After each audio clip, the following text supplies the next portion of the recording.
while we promote online usage, while we promote the internet for the many good things it offers, we also provide the safeguards.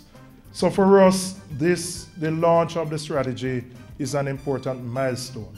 It's not an end in itself, because the implementation will continue for weeks, months, and years.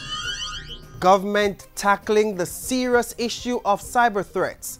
The National Cybersecurity Strategy was launched on Wednesday, better equipping law enforcers to fight cybercrimes. More on that a little later in the show. You're tuned into another edition of Jamaica Magazine. I'm your host, Arroyo Eubanks. Also in the show, tips on how to protect your business and personal data from cyber attacks. Plus, keeping children safe at school. Stay with us.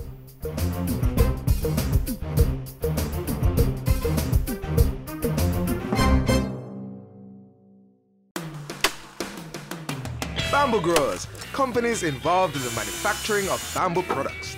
Get registered with the Bureau of Standards Jamaica. The BSJ is a member of the International Network for Bamboo and Rattan, and the government of Jamaica wants to develop a standard-led bamboo industry that could lead to job creation and economic growth. Companies, your products could be stamped with the regionally recognized Jamaica-made mark certification and the National Certification Mark. Get registered and receive quality training and international certification. For more information, call the Bureau's Special Projects Department at 926-3140 or visit the BSJ at 6 Winchester Road, Kingston 10.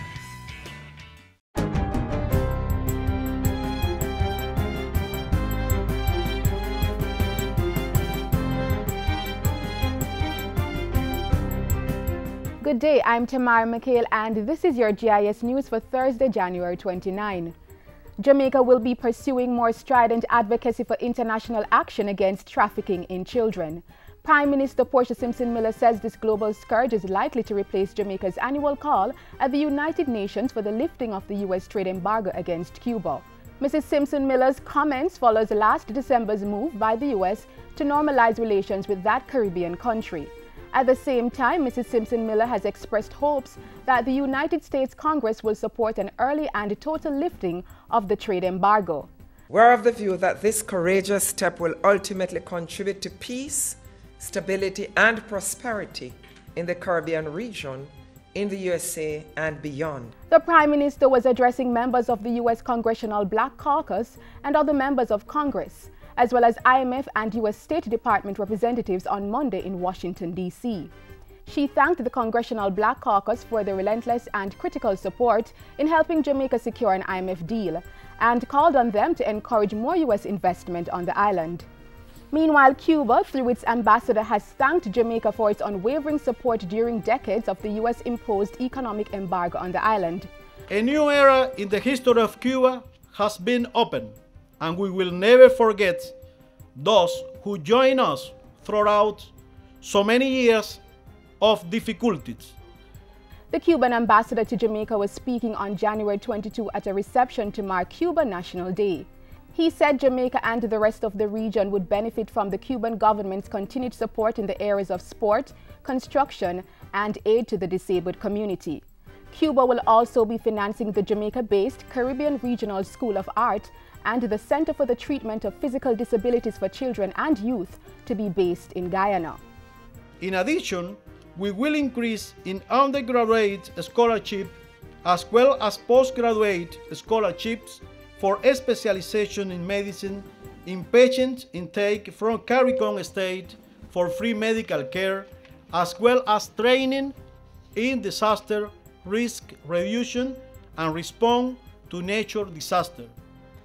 National Security Minister Peter Bunting is assuring judges and magistrates that there are no plans to deny them the security currently offered by the VIP Protection Division of the Jamaica Constabulary Force.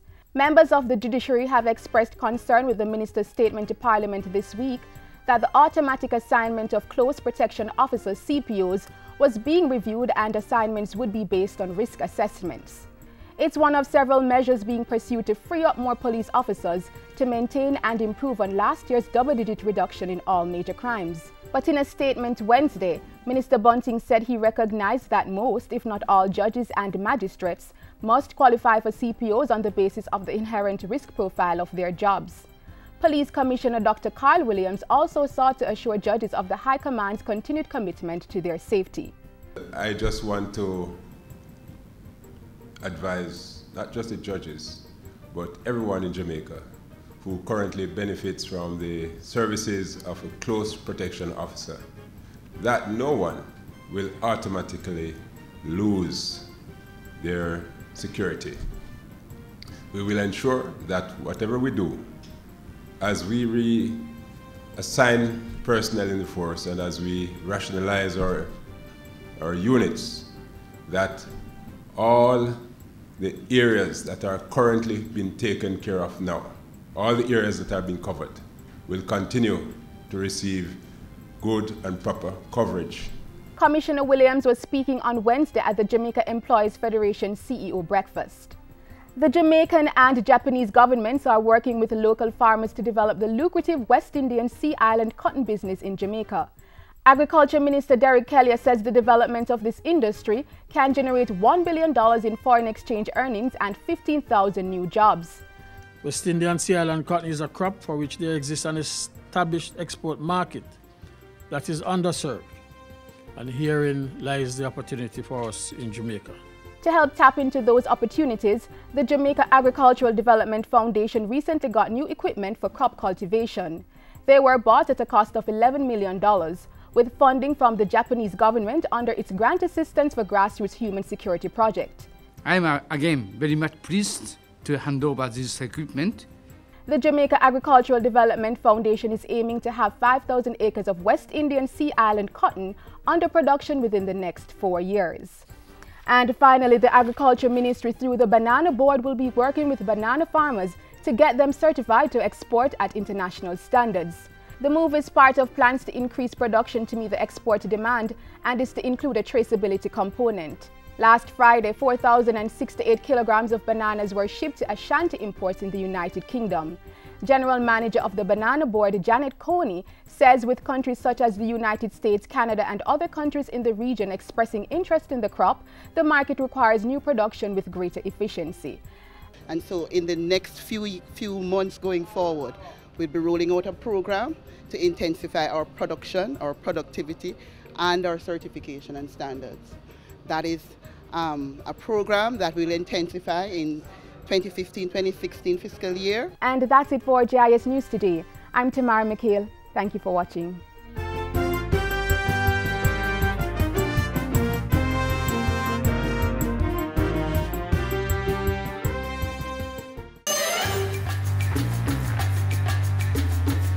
When using an automated banking machine ABM, ensure the machine is in a location you are comfortable with, and when you enter, be sure to close the door.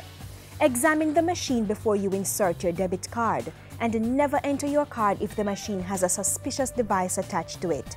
More important, don't allow strangers to assist you in conducting a transaction. And remember, treat your debit card like cash. Keep it in a safe place.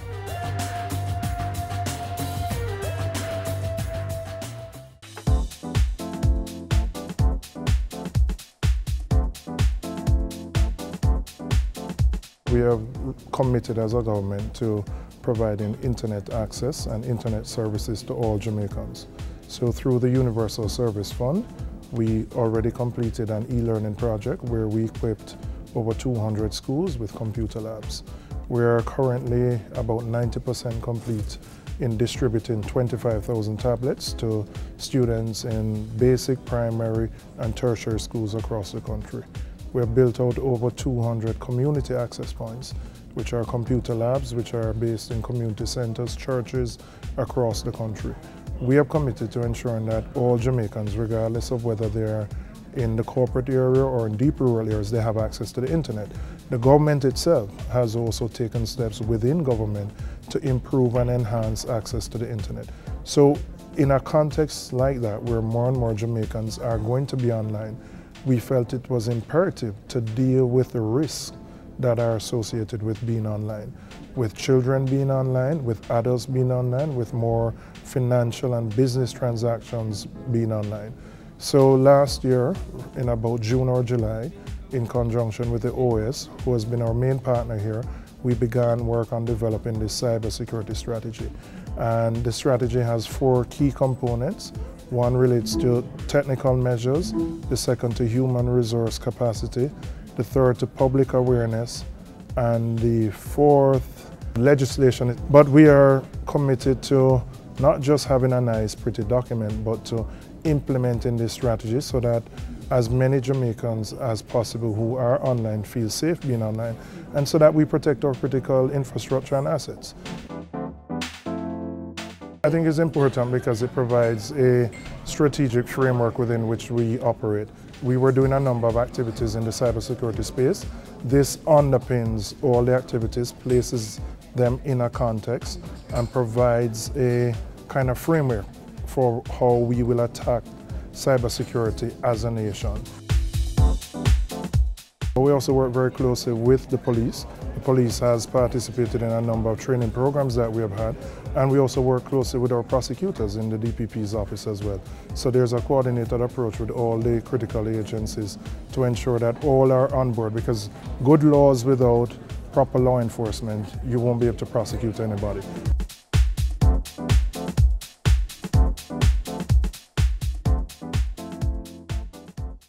Government is taking the threat of cybercrimes very seriously, putting in the policies and equipping law enforcers to deal with an issue that could have serious implications for you and me. While they do what's needed to safeguard the national interest, there are things that each of us can do to protect ourselves. Learn more in this feature.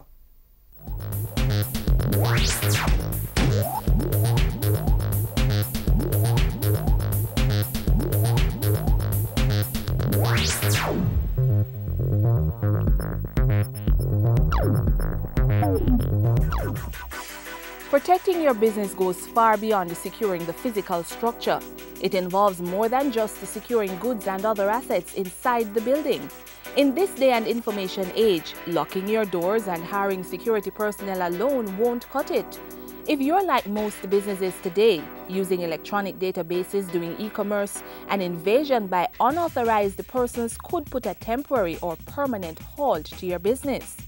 We all know what happens if when a breach happens, and sometimes you can never recover.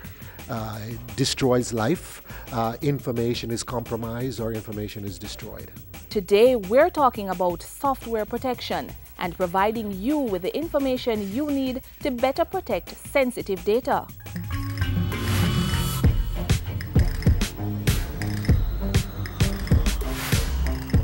Your website has been hacked, your information stolen. You immediately think it's a weakness in your network. But according to research from the U.S. National Institute of Standards, 92% of all security breaches occur because of application or software vulnerabilities and not network vulnerability. In simple terms, here's what that means. This is your data. This is the application or software used to protect it. This is your network that is used to coordinate and carry out activities. And this is your business. Now, experts say your data becomes exposed when unauthorized persons or hackers get past your network and reach your software system. Take, for example, a bank. And if this bank, who we entrust with our confidential information, coming through the front door of the bank, certainly need to protect that. Getting past the teller, certainly need to protect that. But imagine now you get the information about you and I. This is the area we are concentrating on. And rightly so, because this level of breach and exposure of not only customers' private information, but information on the operation of your business can potentially cost you revenue, lead to a bad reputation, and loss of confidence. Having a well-secured software system then is a must. The best way to get the process started and achieve tangible results is to construct a security gate. This is an added reinforcement around your software, making it harder for intruders to get in. There are some key building blocks that you need to have in your program suite to ensure that person does not get access to your programs and be able to easily manipulate them. And those are really stringent programming steps. This gate will give you a true test of the strength of your security measures. It will also highlight security threats before they happen. Program developers play a critical role in the setup of software systems, and experts tell us that their job is not to focus solely on the usability, so proper training is important. A big part of our educational process here is to kind of shatter those assumptions and get an orientation towards thinking about how an attacker thinks. They have a completely different view of these applications. Their view is completely different. They're looking not for functionality, but for vulnerabilities. At a recent government-endorsed secure software development lifecycle training seminar, young professionals were brought up to speed with global and national threats and how to incorporate advanced technology in their applications. It's important at all times as ICT professionals that you always upgrade the skills that you have and you ensure that you are at the cutting edge in terms of not just local developments but global developments. And certainly in an industry which changes as rapidly as this one does, it is even more important to be at the forefront of the industry. Seminar participants were also given a refresher on the dangers of complacency, the risks for businesses and individuals who relax and think their network is safe. Let me give you a really good example. The most common password used today is password. The second most common password is 123456. And so as a developer, if you assume that somebody's password is secure and yet you've got a significant portion of your users using the same password, i.e. password, then that provides an open door for an attacker to use those accounts to attack your system. The internet has revolutionized how we operate in the world, right? And what it has done is that bad and good. It has created all this window of opportunities and a window to your business. But what it allows easily now is someone to come to your website and to gain access from that website to your core business software that run in the business.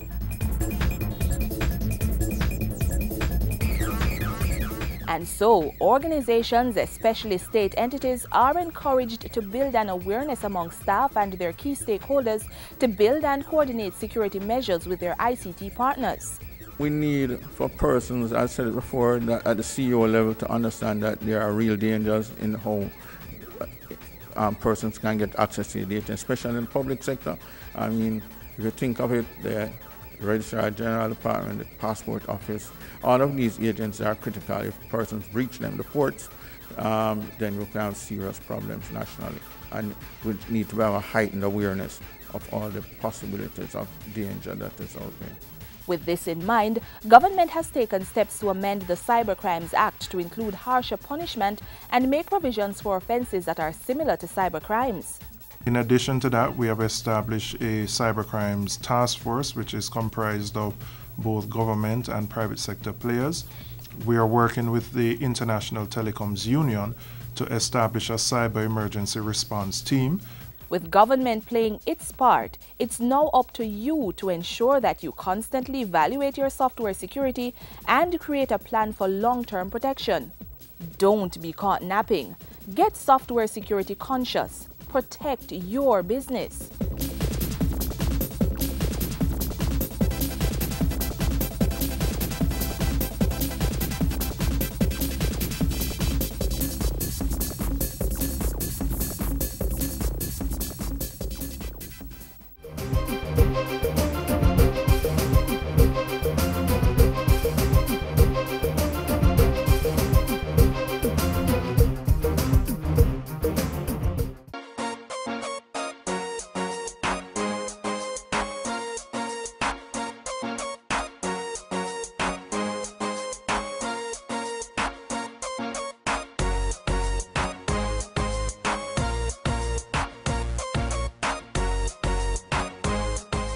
There will be surprises, giveaways as well, bounce about, face painting, all of that. So we encourage the Montegonians to come out.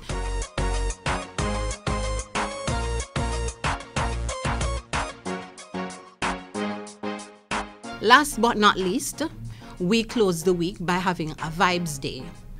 And this we will share with our stakeholders: games, football, food, fun.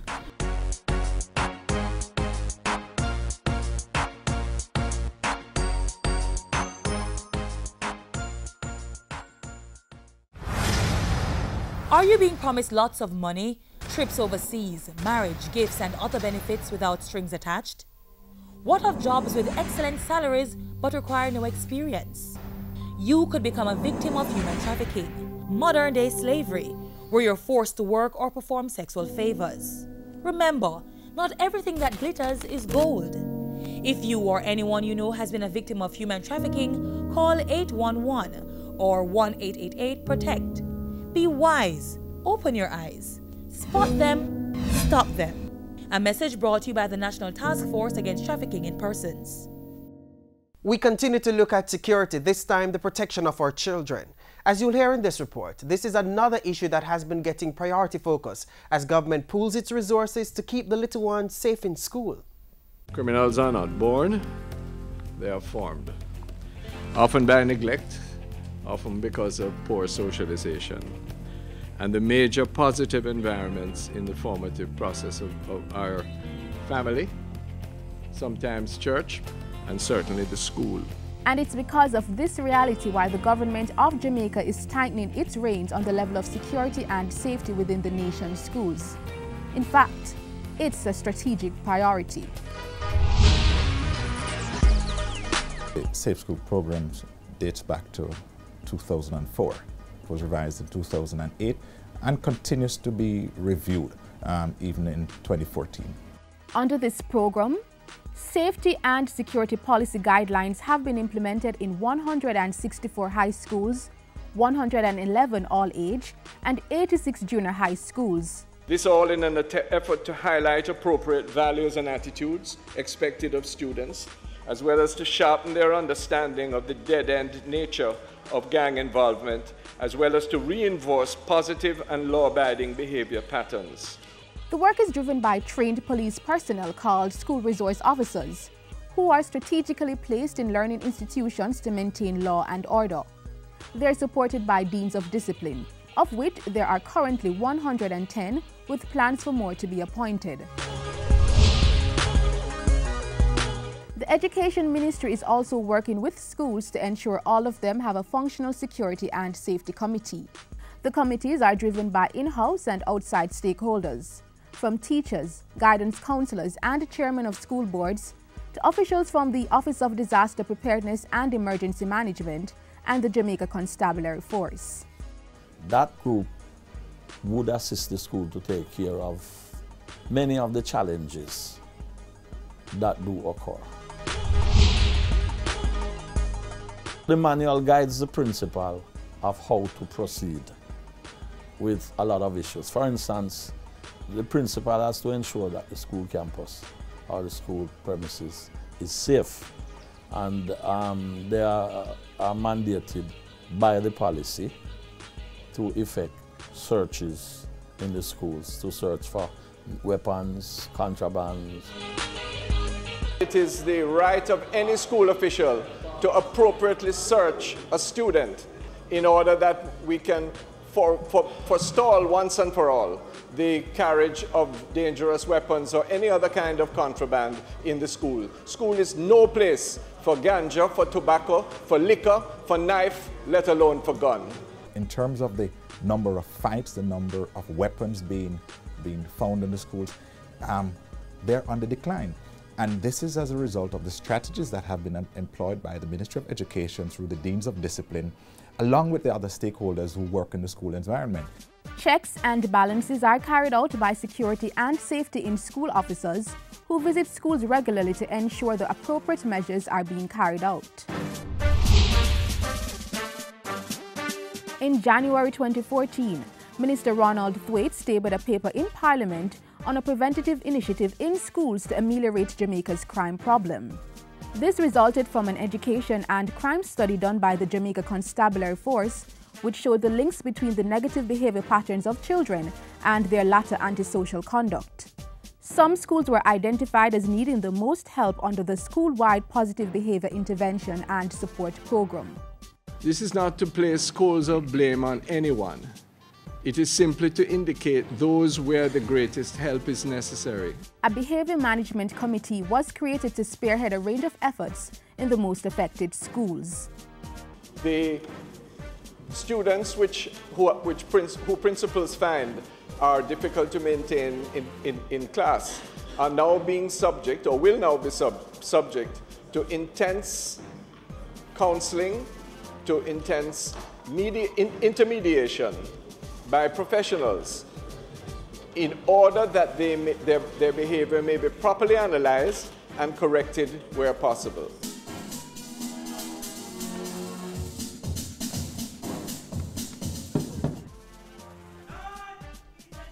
The Education Ministry is also leading the charge to expand and revamp uniformed groups in schools right across the island to help reduce the level of violence among students and build morale. It helps, the drill, the displays, the training helps in discipline, and we feel that that will help not just giving the youngster for school, but a lifelong disciplinary young man that is going out into society. Through the National Parenting and Support Commission, parents and community members are also being targeted to assist in ensuring safety within and around the nation's schools. Meanwhile, the physical infrastructure at schools is being shored up. Through targeted policies and practical applications, the Education Ministry and its many partners is on a mission to improve security and safety within the nation's schools, providing students with the right environment to work hard and excel. Everyone connected with the school experience must be held accountable. No one could ever state that it is the purview of teachers alone. It is not, or of principals. It involves a combination of home, community, and school. But the school is the locus. It is the place where the greatest degree of attention, presence, resources, including that, where necessary and appropriate, of the security forces, can coalesce.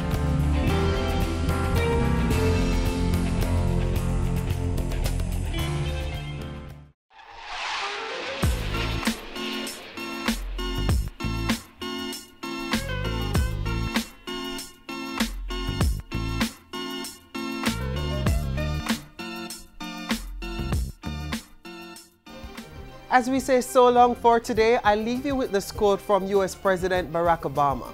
Change will not come if we wait for some other person or some other time. We are the ones we've been waiting for. We are the change that we seek. What say you? I say, let each of us be an agent of change in our communities and help make this Rock the place of choice to live, work, raise families, and do business. Jamaica Magazine comes your way again tomorrow, same time, same station. Until then, keep the link. Stay connected via our website, jis.gov.jm. We welcome your feedback, so keep sending your comments to Jamaica Magazine at jis.gov.jm or via tweet at JISnews. On behalf of the production crew, I'm Oroya Eubanks. Have a pleasant evening.